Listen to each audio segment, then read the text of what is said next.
Senior BJP నాయకులు అదేవిధంగా intellectuals meetings వారు పెట్టడం జరిగింది. దానికి మేము రామచంద్రరావు గారు, ఎమ్మెల్యే పాయల శంకర్ గారు వారితో రావడం జరిగింది. ఇక్కడ చాలా మంది ఇంటెలెక్చువల్స్ ఇన్ ది సెన్స్ ఇండస్ట్రియలిస్టులు, చిన్న చిన్న వ్యాపారవేత్తలు, బిజినెస్ డిఫరెంట్ ప్రొఫెషన్స్ చాలా మంది ఇక్కడ రావడం జరిగింది. వారందరూ కూడా చెప్పేది లాస్ట్ టైంకి ఈ టైంకి నువ్వు మంచి ఇక్కడ ఫైటింగ్ లా చేస్తున్నావు కాబట్టి వర్క్స్ ఇక్కడ ఏం కావట్లేవు, ఈ కాన్స్టిట్యున్సీలో ఏ పని కావు, అందుకొరకు ఒకరిని ఫైటింగ్ చేసి మన పనులు మనమే సాధించుకునే ఉద్దేశంతో ఇక్కడ అందరు కూడా చెప్పడం జరుగుతున్నది.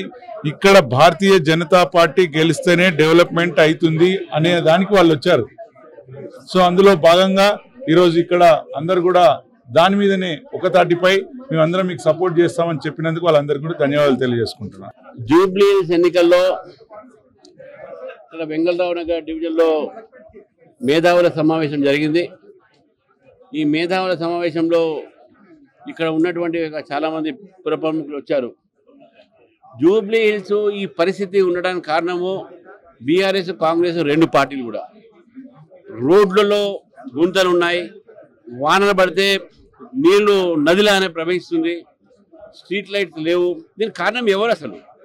దీనికి కారణం అంతా కూడా గతంలో బీఆర్ఎస్ పార్టీలో ఉన్నట్టు కేటీఆర్ గారు మున్సిపల్ శాఖ మంత్రి. వారు ఏం చేశారు? వారికి ఏం నైతిక హక్కు ఉంది ఇప్పుడు అనడానికి? ఇప్పుడు మున్సిపల్ శాఖ మంత్రి రేవంత్ రెడ్డి గారు వారు ఏమి అడుగుతా ఉన్నారు? వారు ఏం చేశారు? వారికి ఏం హక్కు ఉన్నది?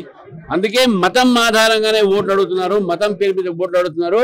ముస్లిమ్స్ కా ఇజ్జత్ హమారా ఇంకా ముస్లిం కో ఇజ్జత్ అంటే కాంగ్రెస్ వల్ల అంట. అంటే అసలు లేదా ముస్లిం ఇజ్జత్ లేదా అంటే ముస్లిం ఇజ్జత్ లేకుండా మనుషులా? ఈ రకమైనటువంటి ఓట్ బ్యాంక్ పాలిటిక్స్ ఆడుతున్నారు వీళ్ళు, మతాన్ని వాడుకుంటున్నారు. 80% హిందువులు ఉన్నారు, మళ్ళీ వాళ్ళ ఇజ్జత్ లేదా? వాళ్ళ ఇజ్జత్ గురించి ఎవరు మాట్లాడతారు? బీజేపీ అందరి ఇజ్జత్ కాపాడుతుంది.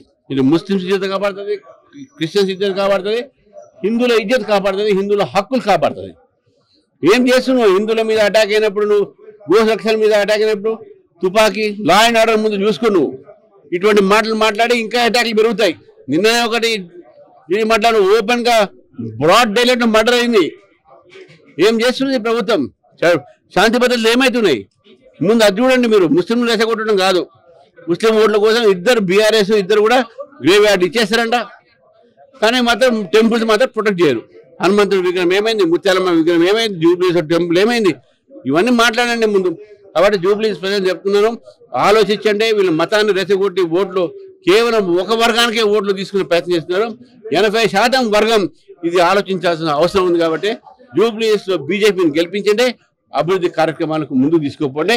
సేవ చేసేది బీజేపీ మాత్రమే, రాజకీయాలు చేసేది ఆ రెండు పార్టీలు. జూబ్లీ హిల్స్ ప్రచారంలో ఇంటింటికి మేము తిరుగుతున్నప్పుడు ఇక్కడ ప్రజలంతా కూడా బాహటంగా మాట్లాడుతాం. మేము భారతీయ జనతా పార్టీ అభ్యర్థికి మద్దతు ఇస్తాం. గత 10 ఏళ్ళు ఈ తెలంగాణ రాష్ట్రాన్ని పరిపాలించిన టీఆర్ఎస్ పార్టీ, ఇప్పుడు 2 ఏళ్లుగా ఈ రాష్ట్రాన్ని పాలిస్తున్న కాంగ్రెస్ పార్టీ జూబ్లీ హిల్స్ కు అభివృద్ధికి నిరోధకులుగా ఉన్నారు. మారుమూల ప్రాంతం ఆదిలాబాద్ నుండి వచ్చినటువంటి మేము ఈ జూబ్లీ హిల్స్ ప్రాంతం అంటే ఇదేదో అద్దాల మేడ అనుకొని, హైరేజ్ బిల్డింగ్లు అనుకొని, 60 ఫీట్ల రోడ్లు అనుకొని ఇక్కడ వస్తే ప్రచారంకు ఏ ఇంటికి వెళ్ళినా కూడా మురికి కాలువలో నడుచుకుంటూ వెళ్లాల్సిన పరిస్థితి కనిపిస్తూ ఉంది. ఇక్కడ ప్రజల ఆదరణ వస్తే తప్పకుండా భారతీయ జనతా పార్టీ అభ్యర్థి ఇక్కడ భారీ ఓట్లతో విజయం సాధిస్తారు.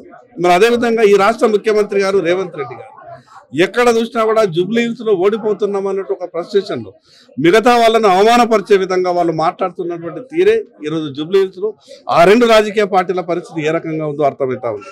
మాకు ఒక నమ్మకం, విశ్వాసం ఉంది. ఈరోజు ప్రజల కొరకు పనిచేసేటటువంటి పార్టీ భారతీయ జనతా పార్టీ. కేవలం ఎన్నికల సమయంలో మాత్రమే హామీలు ఇచ్చే పార్టీలు టీఆర్ఎస్ పార్టీ, కాంగ్రెస్ పార్టీ. అందుకు మాకు ఒక నమ్మకం, విశ్వాసం ఉంది. తప్పకుండా జూబ్లీ హిల్స్ ప్రాంత ప్రజలంతా కూడా భారతీయ జనతా పార్టీ అభ్యర్థిని రేపు గెలిపించబోతాం.